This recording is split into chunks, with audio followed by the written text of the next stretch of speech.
ناظرین گرامی السلام علیکم ورحمۃ اللہ وبرکاتہ۔ سیدھی بات کے تازہ ترین آج کی بات خاص بات میں آپ لوگوں کا استقبال ہے۔ ناظرین گرامی، میں انصار عزیز ندوی اس وقت دن بھر سے آئی ہوئی کچھ اہم ترین خبروں کی تفصیلات لے کر آپ لوگوں کی خدمت میں حاضر ہوں۔ تفصیلات میں جانے سے پہلے آپ لوگوں سے جو درخواست ہوتی ہے اس پر توجہ کرنے کی اپیل کروں گا۔ ناظرین گرامی، خبروں کی جانب بڑھتے ہیں۔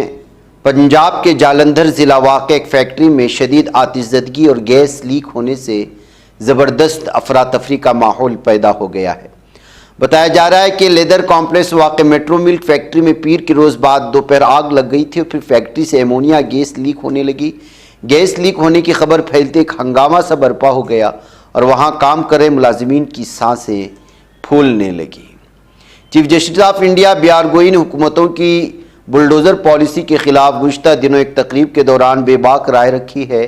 انہوں نے گوا کی راجدھانی پنجی میں 23 اگست کو گوہاٹی کورٹ بار ایسوسی ایشن کی طرف سے منعقد تقریب میں شرکت کی، جہاں کی گئی اپنی تقریر میں بلڈوزر کارروائی سے متعلق کچھ اہم باتیں کہیں۔ انہوں نے تقریب میں موجود لوگوں سے خطاب کرتے ہوئے کہا کہ مجھے خوشی ہے قانونی طریقہ کار پر عمل کیے بغیر ملزم اشخاص کے گھروں کو منہدم کرنے کے خلاف سپریم کورٹ کے فیصلے نے شہریوں کے حقوق کو برقرار رکھا ہے۔ جھارکھنڈ میں گزشتہ کچھ دنوں سے ہو رہی شدید بارش اب لوگوں کے لیے پریشانی کا سبب بنتی جا رہی ہے۔ مسلسل 48 گھنٹوں سے زیادہ وقت سے ہو رہی بارش کا سب سے زیادہ اثر گملا ضلع میں دیکھنے کو ملا۔ ضلع کے سسئی میں ڈڈھا چھاردار روڈ پر واقع کنس ندی پر تعمیر پل شدید بارش کے بعد گر گیا۔ پل کا ایک حصہ ندی میں گر جانے کی وجہ سے آمد و رفت مکمل طور سے رک گئی ہے اور آس پاس کے 1 درجن سے زائد گاؤں کا رابطہ منقطع ہو چکا ہے۔ دہلی ہائی کورٹ نے سابق ہندوستانی کرکٹر ہندوستانی ٹیم کے موجودہ ہیڈ کوچ گوتم گمبھیر، ان کے ادارہ گمبھیر فاؤنڈیشن اور اہل خانہ کے خلاف چل رہی ٹرائل کورٹ کی کارروائی کو روکنے سے انکار کر دیا۔ عدالت نے فیصلہ پیر کے روز ایک معاملے پر سماعت کرتے ہوئے سنایا ہے۔ بنگلہ دیش میں نابالغ بچیوں کے لیے سال 2025 انتہائی دردناک ثابت ہو رہا ہے۔ ڈھاکہ سے جاری ایک نئی رپورٹ میں مطلع کیا گیا ہے کہ جنوری سے جولائی 2025 تک بچیوں کے ساتھ جنسی استحصال کے 306 کیس درج کیے، 2024 کے مقابلے 75% زیادہ ہیں۔ غور کرنے والی بات یہ ہے کہ معزول سابق وزیر اعظم شیخ حسینہ نے حال ہی میں الزام عائد کیا تھا کہ بنگلہ دیش میں چھوٹی بچیوں کے خلاف جنسی استحصال بڑھنے لگے۔ اسٹینڈ اپ کامیڈین سمے رینا، وپل گوئل دیگر کو سپریم کورٹ نے سخت پھٹکار لگائی۔ عدالت نے انہیں معذوروں اور نادر بیماریوں سے متاثر لوگوں کا مذاق اڑانے والے غیر حساس چٹکلے سنانے کے لیے بلا شرط معافی مانگنے کی ہدایت دی ہے۔ QRSMA کی طرف سے دائر کی گئی ایک عرضی پر سماعت کرتے ہوئے سپریم کورٹ نے اس کامیڈین کی سخت سرزنش کی۔ عرضی میں الزام لگایا گیا تھا کہ ان کامیڈین نے اپنے شو میں معذوروں اور نادر بیماریوں کا مذاق اڑایا، جس سے لوگوں کے جذبات مجروح ہوئے ہیں۔ ادھر کانگریس رہنما راہل گاندھی اور پرینکا گاندھی نے دہلی میں اسٹاف سلیکشن کمیشن کے امتحانات میں مبینہ بے ضابطگیوں کے خلاف مظاہرہ کر رہے طلباء پر پولیس لاٹھی چارج کی شدید مذمت کی ہے۔ انہوں نے اسے غیر انسانی اور شرمناک بتایا اور کہا کہ طلباء پر ظلم کرنے کے بجائے ان کی سنی جائے۔ صدر ڈونلڈ ٹرمپ کی قیادت والی امریکی انتظامیہ ہندوستان پر مسلسل روس سے تیل نہ خریدنے کے لیے دباؤ بنا رہی ہے۔ اس کے تحت گزشتہ دنوں ٹرمپ حکومت ہندوستان پر اضافی ٹیرف کا بھی اعلان کر چکی۔ اس معاملے میں ہندوستان نے اپنا موقف واضح کر دیا۔ ہندوستان نے کہا ہے کہ وہ تیل وہیں سے خریدے گا جہاں اچھا سودا طے ہوگا۔ دنیا بھر میں عمرہ کے خواہش مند مسلمانوں کے لیے سعودی حکومت نے نئی سوغات دی ہے۔ سعودی عرب کی وزارت عمرہ نے نسک عمرہ نام سے ایک نئی ڈیجیٹل سروس لانچ کی۔ اس سے بین الاقوامی زائرین بغیر کسی بچولیے کے عمرہ ویزا کے لیے آن لائن درخواست کر سکیں، متعلقہ خدمات بک کر سکیں گے۔ اس پلیٹ فارم کا مقصد سفر عمرہ کے عمل کو آسان اور بہتر بنانا ہے۔ دہلی میٹرو میں سفر کرنے والوں کے لیے ایک بڑی تبدیلی آئی ہے۔ دہلی میٹرو ریل کارپوریشن یعنی DMRC نے طویل عرصے کے بعد ایک بار پھر کرایہ بڑھایا۔ یہ آج یعنی 25 اگست سے لاگو ہو گیا۔ تمام لائنوں پر 1 روپے سے 4 روپے اور ایئرپورٹ ایکسپریس لائن پر 1 روپے سے 5 روپے کا اضافہ ہوا ہے۔ راجستھان میں موسلا دھار بارش نے تباہی مچا دی۔ گزشتہ 24 گھنٹوں کے دوران ریاست کے مختلف حصوں میں تیز موسلا دھار بارش جاری رہی، جس میں دوسا میں سب سے زیادہ 29 سینٹی میٹر بارش ریکارڈ کی گئی۔ صورتحال یہ ہے کہ آج 25 اگست کو تمام اضلاع میں اسکول بند رکھنے کے احکامات جاری کر دیے گئے۔ درحقیقت راجستھان کے بنڈی، سوائی مادھو پور اور کوٹا اضلاع کے کئی علاقوں میں سیلاب جیسی صورتحال پیدا ہو گئی تھی۔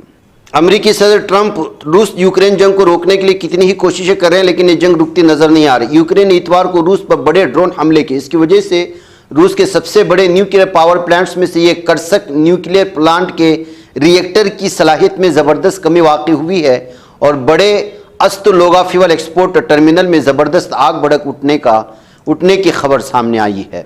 امریکی نائب صدر جے ڈی وینس نے اتوار کو کہا کہ صدر ڈونلڈ ٹرمپ نے یوکرین پر روس کی بمباری کو روکنے کے لیے جارحانہ اقتصادی دباؤ کا طریقہ اپنایا جس میں ہندوستان پر ثانوی محصولات عائد کرنا بھی شامل ہے۔ جموں کشمیر کے ابھرتے ہوئے کرکٹر فرید حسین ایک المناک سڑک حادثے میں زندگی کی بازیں ہار گئے۔ ضلع پونچھ پیش آنے والے اس حادثے کی چونکا دینے والی C C T V footage viral ہو گئی جس نے سوشل میڈیا پر غم و غصے کی لہر دوڑا دی اور سڑک سلامتی کے بارے میں شدید بحث چھیڑ دی گئی ہے۔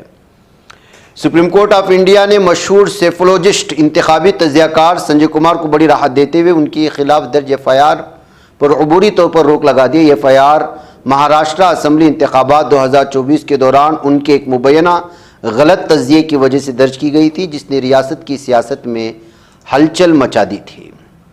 کرناٹک حکومت کے بکر انعام یافتہ مصنفہ بانو مشتاق کو 2025 کے میسور دسہرہ کی افتتاح کے لیے مدعو کرنے کے فیصلے نے تنازع کو جنم دیا ہے جس سے اڈپی ضلع کی پولیس نے ہفتے کے روز اسلاموفوبک اور اشتعال انگیز سوشل میڈیا پوسٹ کے خلاف 2 الگ الگ ایف آئی آر درج کر لیے ہیں۔ عالمی شہرت یافتہ پرتگالی فٹ بالر کرسٹیانو رونالڈو کا ٹیم کی جیت کے لیے مسلمانوں کی طرح دعا مانگتے کلپ سوشل میڈیا پر وائرل ہو گیا۔ فٹ بال کے لیجنڈری کھلاڑی کرسٹیانو رونالڈو نے اپنے مسلم مداحوں کے دل موہ لیے۔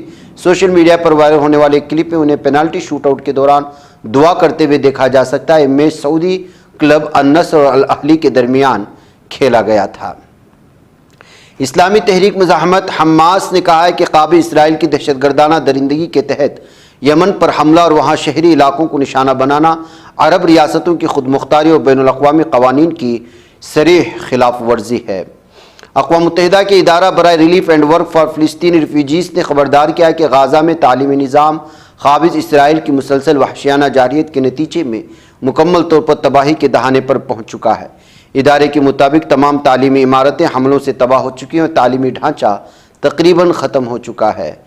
قابض ظالم صہیونی درندوں نے اپنی وحشیانہ نسل کشی کی جنگ کے دوران غزہ کی پٹی پر مسلسل فضائی اور زمینی حملے جاری رکھتے ہوئے آج پیر کو اس درندگی کے 679ویں دن بھی قتل عام جاری رکھا۔ ان حملوں میں نہایت شہری بھوک اور قحط سے تڑپتے فلسطینی اور جبری طور پر بے گھر کیے گئے لاکھوں افراد مسلسل نشانہ بنائے جا رہے ہیں، جبکہ امریکہ کی کھلی عسکری و سیاسی پشت پناہی اور عالمی برادری کی مجرمانہ خاموشی نے قابض اسرائیل کے ہاتھ مزید خونریز کر دیے ہیں۔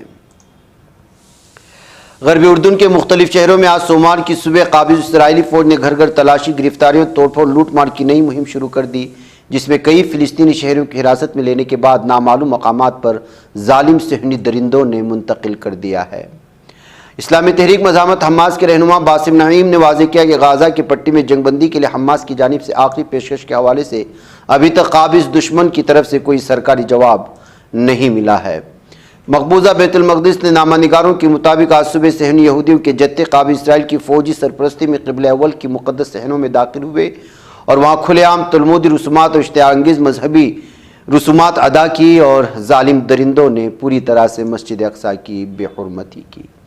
ناظرین گرامی، آج کی بات خاص بات میں اتنا، انشاءاللہ پھر آپ سے ملاقات ہوگی۔ والسلام علیکم ورحمۃ اللہ وبرکاتہ۔